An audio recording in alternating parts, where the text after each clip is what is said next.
Shalom jemaat yang dikasihi Tuhan, senang sekali saya Jessica Abraham dapat menyapa saudara dan kita akan sama-sama merenungkan firman Tuhan yang hari ini saya beri judul Lead to the Future atau memimpin menuju masa depan. Tentu setiap dari kita tidak hanya ingin kita sukses di hari ini, tetapi kita juga mau melihat bagaimana keberhasilan, kemuliaan, hadirat kasih karunia Tuhan itu diteruskan dari generasi kita ke generasi berikutnya. Karena itulah penting bagi kita untuk bisa lead to the future, memimpin menuju ke masa depan. Saya mau membacakan ayat dari firman Tuhan di Hakim-Hakim pasal yang kedua ayat yang ke-6 sampai yang ke-12. Demikianlah firman Tuhan. Setelah Yosua melepas bangsa itu pergi, maka pergilah orang Israel itu masing-masing ke milik pusakanya untuk memiliki negeri itu. Dan bangsa itu beribadah kepada Tuhan sepanjang zaman Yosua dan sepanjang zaman para tua-tua yang hidup lebih lama daripada Yosua dan yang telah melihat segala perbuatan yang besar yang dilakukan Tuhan bagi bangsa Israel.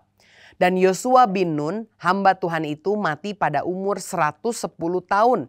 Ia dikuburkan di daerah milik pusakanya di Timnat Heres di pegunungan Efraim di sebelah utara Gunung Gaas.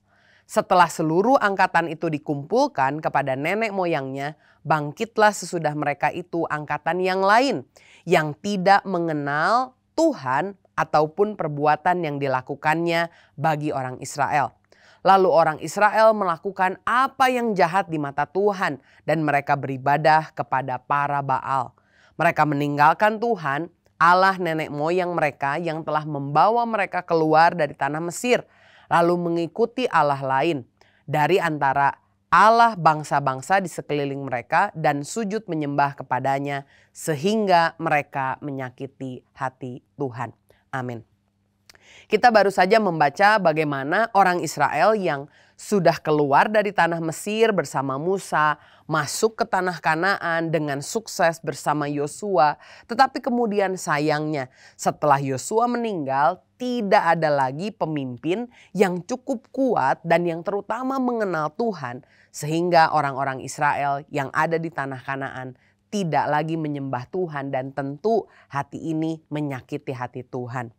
Seperti peribahasa, ini bisa diibaratkan dengan perkataan, ketika lampu padam, kegelapan datang.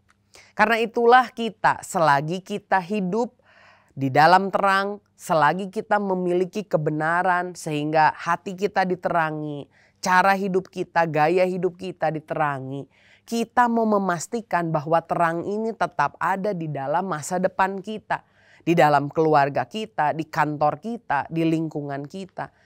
Karena jika kita tidak memastikan hal ini terjadi, sayangnya sekuat apapun kita berdiri hari ini, di depan kalau tidak ada hal-hal nilai-nilai yang kita impartasikan, yang kita siapkan, yang kita pimpin di masa depan, sayangnya semuanya yang sudah kita bangun ini menjadi sirna. Saya teringat kalau kita melihat dari dunia usaha, jelas terlihat bagaimana kekuatan hari ini belum tentu menentukan kekuatan hari esok atau bahkan kekuatan kemarin tidak bisa menentukan kekuatan hari ini. Sebuah brand bahkan yang kuat sekalipun tidak dapat menjamin keberlangsungannya kalau mereka tidak lead to the future atau tidak mempersiapkan masa depan. Mungkin saudara yang lebih senior usianya pernah mendengar istilah Kodak. Anak zaman sekarang generasi Z, generasi Alpha apalagi seringkali tidak pernah mendengar apa itu Kodak.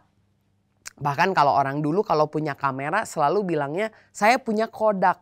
Kodak ini adalah sebuah brand raksasa industri fotografi pada zamannya. Dia pernah memegang bahkan 80% pangsa pasar film di seluruh dunia. Tetapi Kodak gagal mempersiapkan teknologi masa depan pada saat itu, di mana kamera digital itu mulai berkembang. Mereka tetap memaksakan andalan jualan mereka yaitu strip film, penjualan film yang dulu harus digulung, yang harus dicetak di afdruk. Karena itulah akhirnya mereka kalah bersaing dengan brand-brand lainnya yang mengembangkan sayap ke dunia kamera digital seperti Sony atau Canon. Bahkan di tahun 2012 Kodak, raksasa industri perfilman, ini menyatakan dirinya bangkrut. Saya melihat ada 3 jenis tipe orang. Ada orang yang pertama hanya fokus kepada masa lalu, menjaga reputasi, konservatif, menjaga tradisi, bahkan cenderung mematahkan satu ide-ide yang baru. Contohnya adalah Saul, pemimpin di dalam Alkitab. Kita melihat bagaimana Saul di dalam 1 Samuel 18 ayat yang ke-7 ini ketakutan sekali tersaingi oleh seorang pendatang baru, pahlawan yang masih muda belia namanya Daud. Karena Daud dielu-elukan oleh para emak-emak pada zaman itu, dikatakan wah Daud itu mengalahkan berlaksa-laksa begitu banyak. Saul merasa wah ini berbahaya buat kepemimpinan saya. Dia mencoba menggagalkan Daud dan bahkan pada akhirnya kita tahu Saul dikalahkan oleh Daud. Bukan semata-mata karena Daud lebih kuat, tapi Saul memiliki sikap yang buruk sehingga roh Allah keluar daripadanya. Orang yang berfokus terus kepada masa lalu itu bisa berakibat fatal. Ada orang yang kedua, pemimpin yang berfokus pada masa kini. Jadi bagus sih dia sebetulnya realistis, tapi pemimpin ini tidak berpikir ke masa depan, hanya mementingkan keenakannya sendiri. Selama saya ada, yang penting semuanya aman. Ini ditunjukkan oleh seorang raja yang namanya Hizkia. Di dalam 2 Raja-Raja pasal 20 ayat yang ke-19, Hizkia mendapatkan teguran dari Tuhan. Bagaimana dia karena sombong menunjukkan semua harta miliknya kepada orang Babel, dan Tuhan bilang karena kamu sombong semua yang kamu telah tunjukkan kepada orang Babel ini akan diangkut. Bahkan dikatakan bahwa keturunannya Hizkia ini akan menjadi sida-sida di Babel. Mendengar itu Hizkia bukannya bertobat, bukannya minta ampun sama Tuhan, dia malah berkata, asal semasa hidup aku ini ada damai, ada keamanan, ya udah nggak apa-apa. Wow. Dia hanya memikirkan dirinya sendiri, tidak memikirkan tentang masa depan. Dan ini sesuatu tentu yang tidak baik. Tetapi yang ketiga yang baik adalah orang atau pemimpin yang berfokus pada masa depan. Artinya orang ini adalah orang yang inovatif dan antisipatif. Tentu sebagai seorang pemimpin yang baik kita harus mempertahankan tradisi, menjaga nilai-nilai yang telah diberitakan. Kita juga perlu realistis melihat keadaan sekitar kita, relevan tentang hal-hal yang kita sedang hadapi. Tapi kemudian kita harus jadi orang yang juga memikirkan masa depan.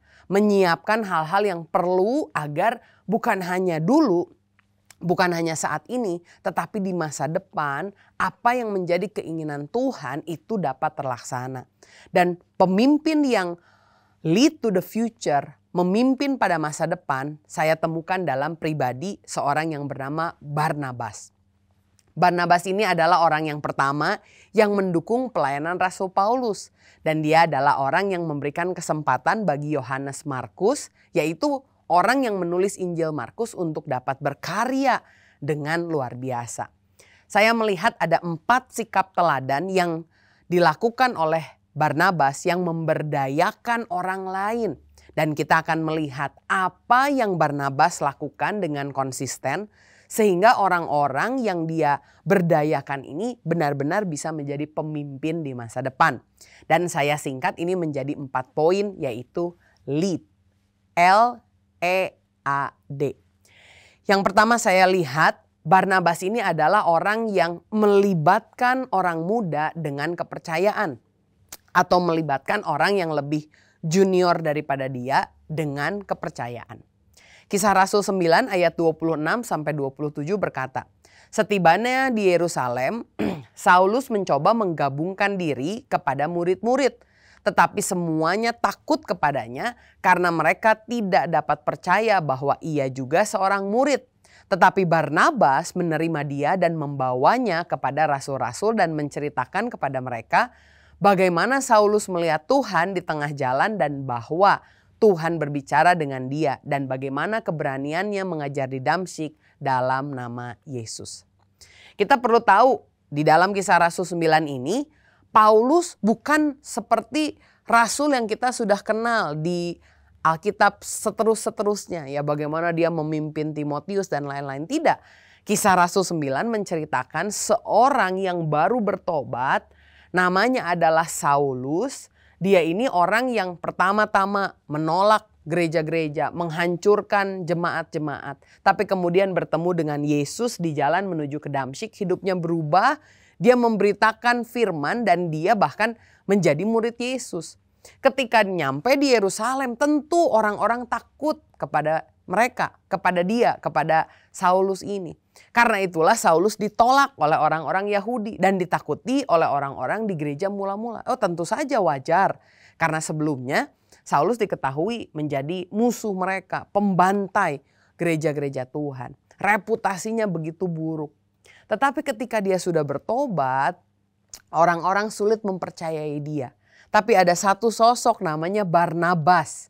Dia memberikan kepercayaan kepada Paulus, bahkan melibatkan Paulus atau Saulus yang dikenal namanya pada saat itu untuk diterima, dibawa kepada rasul-rasul. Dan akibat Barnabas yang memiliki reputasi yang baik, yang melibatkan Saulus dengan kepercayaan, ayat yang ke-28 dikatakan Saulus jadi tetap bersama-sama dengan mereka di Yerusalem dan dengan keberanian mengajar dalam nama Tuhan. Saulus yang asalnya ditakuti, dikucilkan, ditolak, diterima. Karena apa? Karena ada seorang Barnabas yang lead to the future. Dia melibatkan Saulus dengan kepercayaan. Saya percaya orang-orang muda, orang-orang yang masih junior membutuhkan orang lain yang lebih senior untuk melibatkan mereka dengan kepercayaan. Saya teringat ada seorang anak yang mengalami kesulitan belajar sehingga gurunya memanggil ibunya dan berkata mungkin anak ini karena terlalu lambat, suka nanya yang aneh-aneh, gak cocok untuk sekolah, sebaiknya diberhentikan saja. Akhirnya ibu anak ini memberhentikannya dari sekolah dan mendidik anak tersebut di rumah sendiri. Tapi tidak pernah sekalipun ibunya menyampaikan pesan dari gurunya yang mengatakan bahwa anak ini lambat. Anak ini dengan senang sekolah di rumah bersama ibunya. Dia berkembang, bertumbuh dan semua pertanyaan yang aneh-aneh dijawab oleh ibunya. Dan akhirnya dia bertumbuh menjadi orang yang kita kenal dengan nama Albert Einstein. Salah satu ilmuwan yang paling jenius di abad ini. Kepercayaan dari ibunya membuat Albert bisa bertumbuh dengan baik. Dan saya juga yakin kepercayaan orang yang lebih senior kepada orang yang lebih junior yang baru memulai, yang membutuhkan bantuan, membukakan peluang bagi dia, akan membawa kepada masa depan yang begitu luar biasa. Apakah ada di antara saudara saat ini, mungkin ada orang-orang baru muncul yang membutuhkan keterlibatan, yang membutuhkan kepercayaan. Mari berikan mereka kepercayaan. Jangan tiru Saul yang justru malah menjegal langkahnya Daud. Coba kalau Saul memberikan kepercayaan kepada Daud. Padahal Daud itu bisa menjadi panglima terhebatnya Saul. Tapi sayang karena Saul takut, dia malah mengucilkan, menjatuhkan, meremehkan, bahkan memburu Daud. Akhirnya Saul tidak bisa merasakan kepemimpinan yang langgeng. Karena itu belajar untuk libatkan orang-orang yang lebih muda, yang lebih junior dengan kepercayaan kita. Yang kedua, L-E-A-D. Yang kedua adalah encourage. Encourage artinya memberikan nasihat dengan perkataan. Ini yang dilakukan oleh Barnabas di Kisah Rasul 11 ayat 20-24. Dikatakan oleh firman Tuhan, akan tetapi di antara mereka ada beberapa orang Siprus dan orang Kirene yang tiba di Antioquia dan berkata-kata juga kepada orang-orang Yunani dan memberitakan Injil bahwa Yesus adalah Tuhan. Dan tangan Tuhan menyertai mereka dan sejumlah besar orang yang ada menjadi percaya dan berbalik kepada Tuhan. Maka sampailah kabar tentang mereka itu kepada jemaat di Yerusalem. Lalu jemaat itu mengutus Barnabas ke Antioquia. Setelah Barnabas datang dan melihat kasih karunia Allah, bersukacitalah ia. Ia menasehati mereka supaya mereka semua tetap setia kepada Tuhan, karena Barnabas adalah orang baik, penuh dengan Roh Kudus dan iman. Sejumlah orang dibawa kepada Tuhan. Amin. Barnabas ini menghidupi namanya. Arti Barnabas artinya adalah son of encouragement, anak penghiburan. dari kata encouragement ada kata encourage, artinya memberikan nasihat, memberikan dukungan berupa perkataan. Dan saya melihat kenapa dia bisa melakukan itu, karena Barnabas dikatakan penuh dengan Roh Kudus dan memiliki iman. Kombinasi ini membuat seorang pemimpin menjadi secure, tidak takut tersaingi. Dan sementara dia melihat jemaat bertambah banyak, bahkan orang-orang yang berbahasa Yunani, orang-orang Yunani juga menerima Injil. Sementara orang-orang lain takut dan khawatir, Barnabas justru merasa bersuka cita. Dan mereka menerima orang-orang Yunani ini dan mereka menasihatkan kepada mereka supaya tetap setia kepada Tuhan. Wow, ini sesuatu hal yang luar biasa. Karena pada zaman itu pemikirannya masih, keselamatan hanya untuk orang Yahudi. Padahal Tuhan ingin semua bangsa diselamatkan. Dan untuk orang-orang Yunani ini, Barnabas menerima, memberikan nasihat, mengencourage. Dan bukan hanya sekedar nasihat, saya lihat dia juga memberikan arahan kepada orang-orang yang baru. Pada hal ini terutama kepada Paulus. Jadi poin E dan A ini berhubungan erat. Encourage dengan perkataan dan yang ketiga arahkan dengan contoh. Orang-orang yang baru ini bukan hanya dinasehati tapi kemudian dia meminta Paulus yang tadinya sudah ada di kota lain untuk datang ke Antiokhia dan mengajar orang-orang yang baru ini. Dia mengarahkan Paulus untuk terlibat dalam pelayanan di kota Antiokhia. Saya melihat ini ada di dalam Kisah Para Rasul 11 ayat 25-26. Firman Tuhan berkata, "Lalu pergilah Barnabas ke Tarsus untuk mencari Saulus. Dan setelah bertemu dengan dia, ia membawanya ke Antiokhia. Mereka tinggal bersama-sama dengan jemaat itu 1 tahun lamanya sambil mengajar banyak orang. Di Antiokhia lah murid-murid itu untuk pertama kali disebut Kristen." Setelah perjalanan ke Damsyik, Paulus ini kan pergi ke Yerusalem untuk memberitakan Injil, dilibatkan oleh Barnabas. Tetapi kemudian di Yerusalem, terutama ketika dia memberitakan Injil kepada orang Yahudi berbahasa Yunani, dia diancam mau dibunuh sehingga dia pulang ke Tarsus. Itu diceritakan di Kisah Rasul pasal yang ke-9. Dan siapakah yang menjemput Paulus dari Tarsus? Ayat tadi berkata namanya adalah Barnabas. Dia mengajak, "Yuk Paulus, daripada kamu di Tarsus, ada jemaat berbahasa Yunani, orang-orang Yunani bahkan di Antiokhia." Akhirnya Paulus diajak pergi dari kota keberadaannya, kota Tarsus, untuk ada di Antiokhia. Selama 1 tahun Barnabas dan Paulus mengajar mereka. Jadi bukan hanya nasihat yang Barnabas berikan, tetapi arahan melalui keteladanan. Dia mengajak Paulus, dia bersama-sama dengan Paulus mengajar di Antiokhia. Jadi boleh dibilang sebetulnya bahwa Barnabaslah orang di balik panggung yang membuat jemaat di Antiokhia bertumbuh. Kemudian bahkan orang-orang ini disebut sebagai pengikut Kristus atau Kristen pertama kalinya. Wah, betapa luar biasanya keterlibatan, nasihat, dan arahan dari seorang pemimpin yang senior kepada pemimpin yang masih muda, sehingga sesuatu yang besar bisa terjadi. Saya percaya di zaman-zaman ini di mana Paulus baru memulai pelayanannya, dia sangat membutuhkan sosok Barnabas. Barnabas, orang pemimpin yang sudah lebih dulu tidak takut untuk mendukung sepenuhnya pelayanan dari Paulus yang akhirnya berbuah manis. Saya ingat ada program TV namanya Shark Tank, di mana para pebisnis yang sudah berhasil duluan diberikan kesempatan untuk mendukung pebisnis pemula untuk memasarkan dan membangun produk yang mereka punya.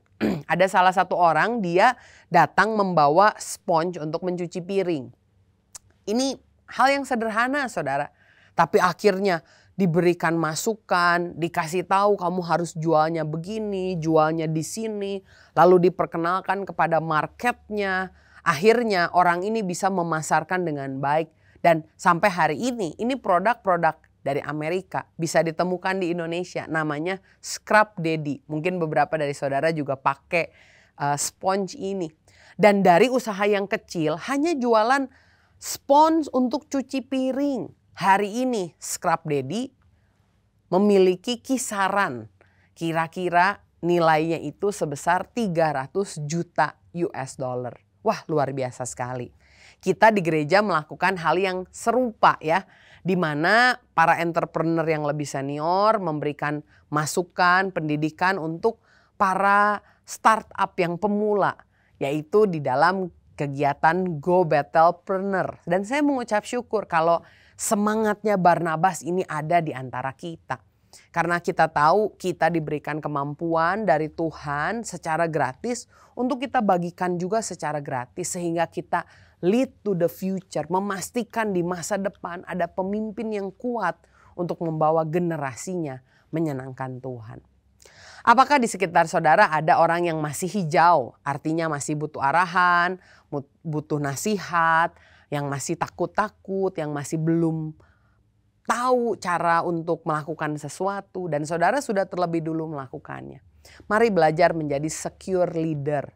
Miliki kuasa Roh Kudus, miliki iman, berbuat baik, berikan nasihat kepada orang-orang muda ini. Dan biarkan mereka bangkit dan berdampak untuk orang-orang di sekitarnya. Barnabas adalah contoh orang yang lead to the future. Dia melibatkan orang dengan kepercayaan. Dia memberikan encouragement lewat perkataan. Dia mengarahkan dengan keteladanan. Dan yang terakhir, poin yang keempat dari LEAD adalah D, dukung dalam kesabaran. Kisah Para Rasul 15 ayat 36 sampai 39 berkata, tetapi beberapa waktu kemudian berkatalah Paulus kepada Barnabas, baiklah kita kembali kepada saudara-saudara kita di setiap kota di mana kita telah memberitakan firman Tuhan untuk melihat bagaimana keadaan mereka. Barnabas ingin membawa juga Yohanes yang disebut Markus. Tetapi Paulus dengan tegas berkata bahwa tidak baik membawa serta orang yang telah meninggalkan mereka di Pamfilia dan tidak mau turut bekerja bersama-sama dengan mereka. Hal itu menimbulkan perselisihan yang tajam sehingga mereka berpisah dan Barnabas membawa Markus juga sertanya berlayar ke Siprus. Amin. Saudara tahu ada seorang anak muda namanya Yohanes Markus ikut perjalanan misi dengan Paulus dan Barnabas. Tapi entah mengapa tiba-tiba di tengah jalan dia menyerah. Dia pulang ke Yerusalem. Dan karena itulah Paulus merasa ragu untuk mengajaknya kembali. Paulus jelas-jelas menentang dan berkata, saya lebih baik pilih Silas. Saya tidak mau pergi bersama dengan Yohanes Markus. Karena memang Yohanes Markus pernah gagal. Tapi berbeda dengan Paulus, Barnabas memiliki hati untuk tetap mendukung Yohanes Markus ini dan memberikan kesempatan kepada Markus. Kesempatan yang kedua, kesempatan yang membuat dia berubah hidupnya. Dukungan Barnabas kepada Markus ini tidak berbicara hanya soal percaya pada potensi, tetapi dia juga memiliki keberanian untuk memberikan kesempatan yang baru meskipun harus bertentangan pendapat dengan Paulus. Barnabas akhirnya berpisah dengan Paulus hanya untuk mendukung Yohanes Markus ini. Dan pada akhirnya kita lihat bagaimana Markus tumbuh menjadi seorang pria yang melayani Tuhan dengan sungguh-sungguh. Bahkan akhirnya menghasilkan apa yang kita kenal sebagai Injil Markus. Dan yang luar biasa pada akhirnya Paulus yang menganggap Markus orang gagal pada akhirnya melihat bahwa apa yang dikerjakan oleh Barnabas memiliki buah. Karena ketika Paulus menulis surat kepada Timotius di 2 Timotius 4 ayat yang 11, Paulus berkata begini, hanya Lukas yang tinggal dengan aku. Jemputlah Markus dan bawalah ia kemari karena pelayanannya penting bagiku. Markus yang pernah gagal di mata Paulus kembali mendapat kepercayaan kedua oleh Barnabas. Karena dia pernah didukung, diberikan kesempatan, pada akhirnya dia membuktikan diri dan membuktikan kepada Paulus. Dia tidak menyia-nyiakan kesempatannya yang kedua. Dan Paulus pun mengakui betul ya pelayanan Markus ini berguna baginya. Maukah kita juga memberikan kesempatan kedua kepada orang-orang lain yang mungkin pernah gagal? Ini memang resiko seorang pemimpin. Ketika kita memimpin orang lain yang lebih muda, ketika kita membimbing orang lain yang lebih junior, akan ada kesalahan yang mereka lakukan. Tapi mari kita terus belajar Kita minta hadirat kuasa Roh Kudus, hikmat Roh Kudus untuk membuat kita bisa melibatkan mereka dengan kepercayaan. Terus menyemangati mereka dengan nasihat, memberikan arahan. Karena ini yang dilakukan oleh Barnabas kepada Markus. Dan terus dukung meskipun sempat jatuh. Mari teladani Barnabas, lead to the future, memimpin ke masa depan. Kalau hari ini saudara sudah menikmati hal-hal yang indah yang Tuhan kerjakan, saudara berada di tanah yang kuat pijakannya.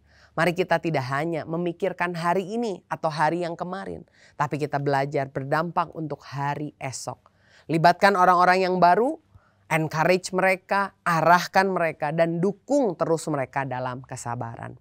Dan saya percaya apa yang Amsal 23 ayat 18 katakan akan terjadi dalam hidup kita.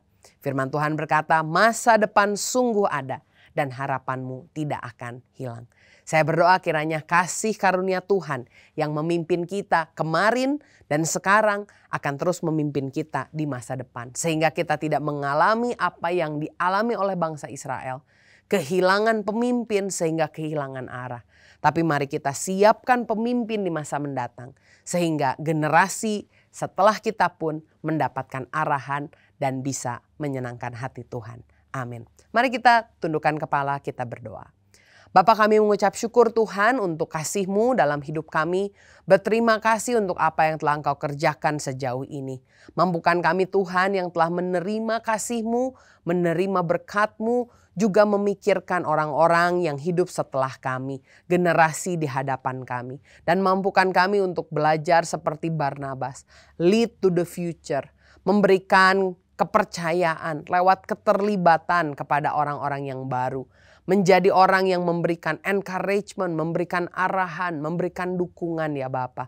Biarkan kami tidak hidup untuk kami sendiri, tapi kami juga mau hidup seperti Tuhan Yesus.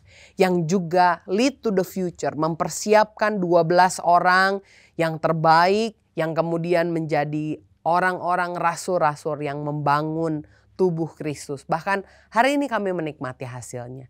Terima kasih Bapa, Roh Kudus materaikan firman-Mu sehingga setiap anak-Mu yang mendengar firman ini dimampukan Allah untuk dapat memimpin menuju kepada masa depan.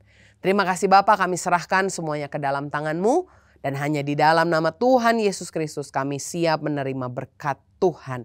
Dalam nama Yesus, haleluya, amin. Tetap semangat, Tuhan Yesus memberkati.